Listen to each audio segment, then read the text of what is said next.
అసెంబ్లీకి రాని ఎమ్మెల్యేలకు ప్రభుత్వం నుంచి జీతాలు తీసుకునే నైతిక హక్కుందా అని ప్రశ్నించారు స్పీకర్ అయ్యన్న పాత్రుడు.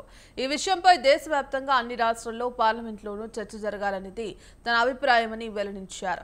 వైసీపీ ఎమ్మెల్యేలు ప్రమాణ స్వీకారం తర్వాత సభకు రాలేదని, ఆ 11 మందిలో జగన్ మినహా మిగిలిన 10 మంది జీతాలు తీసుకుంటున్నారని చెప్పారు.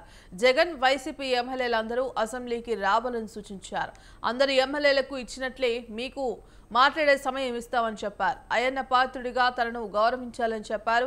స్పీకర్ స్థానాన్ని గౌరవించాల్సిన బాధ్యత వైసీపీ ఎమ్మెల్యేలకు లేదా అని ఆయన ప్రశ్నించారు.